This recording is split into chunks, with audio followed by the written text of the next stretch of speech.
তোমার কাছে কি কোল ইন্ডিয়ার শেয়ার আছে? যদি থেকে থাকে তাহলে তোমার জন্য দুটো, এবং যদি না থেকে থাকে তাহলে তোমার জন্য একটা। সব মিলিয়ে তিনটে খবর এনেছি আজকে।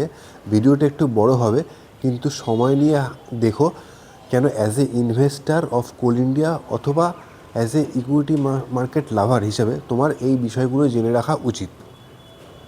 এবার প্রথমে বলি, যার কাছে কোল ইন্ডিয়ার শেয়ার নেই তাদের জন্য খবর হলো, ভারত কোকিং কোল লিমিটেড বলে একটি কোম্পানি, যে কিনা আগে কোল ইন্ডিয়ার মধ্যে ছিল, সে এখন নিজে কোল ইন্ডিয়া থেকে বাইরে বেরিয়ে এসে বাজারে নতুন করে লিস্ট হবে এবং তার জন্য আইপিও আনছে। এই আইপিও চালু হয়েছে 9 তারিখ থেকে এবং চলবে 13 তারিখ পর্যন্ত। 14 তারিখে অ্যালটমেন্টের ডেট, 15 তারিখে তোমার ডিম্যাট অ্যাকাউন্টে আসবে, অথবা যার অ্যালটমেন্ট হয়নি তার ব্যাঙ্ক অ্যাকাউন্টে টাকাটা রিফান্ড হবে, এবং 16 তারিখে গিয়ে বাজারে লিস্ট হবে। প্রাইসের কাট অফ রেঞ্জ আছে 21 থেকে 23 টাকা পর্যন্ত। 600 শেয়ারের লট আছে। অ্যাজ এ রিটেল ইনভেস্টার তোমাকে অ্যাপ্লাই করতে হবে 600 ইন্টু 23, অলমোস্ট 13,800 টাকা হয়, 14,000 টাকার মতো। এবার গ্রে মার্কেটের প্রিমিয়াম বলছে 40 to 50% তুমি লিস্টিং গেন পেতে পারো, অর্থাৎ যেদিনকে লিস্ট হবে সেদিনকে তুমি 40 to 50%, বাজারে লিস্ট হবে সেদিনকে তুমি 40 to 50%-এর মতন প্রফিট পেতে পারো। তো এই জন্য তুমি অ্যাপ্লাই করতে পারো। দ্বিতীয়ত, তুমি যদি এই ভারত কোকিং কোলের ব্যবসাটা দেখো, এরা কি করে, এরা হলে কোকিং কোল তৈরি করে। কোকিং কোল কী কাজে লাগে? কোকিং কোল স্টিল উৎপাদনের কাজে লাগে।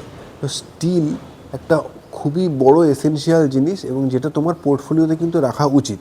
তাহলে লং টার্মের দৃষ্টিভঙ্গিতেও তোমার এই কোম্পানির সাবস্ক্রাইব করা উচিত। এটা গেল যাদের কাছে কোল ইন্ডিয়ার শেয়ার নেই তাদের জন্য খবর। যাদের কাছে কোল ইন্ডিয়ার শেয়ার আছে তাদের জন্য আবার এই খবরটা দুটো। প্রথম খবর হলো, যেমনভাবে বিসিসিএল কোল ইন্ডিয়ার থেকে আলাদা হয়ে যাচ্ছে, তাহলে বিসিসিএল বাজারে যখন শেয়ারটা আনছে, তখন এই যে শেয়ার বাবদ যে টাকাটা পাবে, এই টাকাটা বিসিসিএল পাবে না, টাকাটা পাবে হচ্ছে কোল ইন্ডিয়া। তো কোল ইন্ডিয়া যখন টাকাটা পাবে, এই টাকা দিয়ে ওরা কী করবে, বাজারে যার কাছে ঋণ আছে সেগুলো শোধ করবে, যারা শেয়ার হোল্ডার আছে তাদেরকে ডিভিডেন্ডের পরিমাণটা একটু বেশি দিতে পারে, এবং ভবিষ্যতে কোল ইন্ডিয়ার ব্যবসাটাকে আরও বড় করতে পারে। তো যাদের কাছে কোল ইন্ডিয়ার শেয়ার আছে তাদের কাছে ভালো খবর হলো যে কোল ইন্ডিয়ার দাম অদূর ভবিষ্যতে কিন্তু আরও ভালো জায়গায় যেতে পারে। এটা গেল 1 নম্বর খবর। দ্বিতীয় নম্বর খবর হলো, এই যে বিসিসিএল কোল ইন্ডিয়া থেকে সেপারেট হয়ে আলাদা করে যে আইপিও আনছে, তুমি অ্যাজ এ কোল ইন্ডিয়ার শেয়ার হোল্ডার দুভাবে অ্যাপ্লাই করতে পারো। এক, নর্মাল রিটেল ইনভেস্টার যে 600 ইন্টু 23 করবে, 13,800 বা 14,000 প্লাস। আবার এই শেয়ার হোল্ডিং ক্যাটাগরি থেকেও তুমি অ্যাপ্লাই করতে পারো। তার মানে তোমার কাছে একই নামে দুবার অ্যাপ্লিকেশন দেওয়ার সুযোগ থাকছে। তার ফলে দুবারের মধ্যে অন্তত একবার তোমার কাছে অ্যালটমেন্ট আসলেও আসতে পারে। এইবার বলছি, তোমার কি এই শেয়ারে ইনভেস্ট করা উচিত?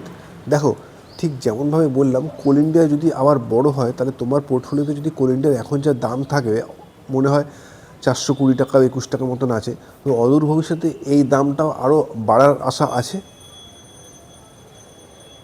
আর দ্বিতীয় কথা হলো, এই Bharat coking coal as a new company তোমার পোর্টফোলিওতে থাকলো, যেটা 23 টাকা রেঞ্জ আছে, এবং স্টিলের যা এখন চাহিদা, স্টিলের চাহিদা অদূর ভবিষ্যতে আরও বাড়বে। তো সুতরাং ভারত কোকিং কোলের শেয়ার তোমার পোর্টফোলিওতে থাকলেও কোনো অসুবিধা নেই।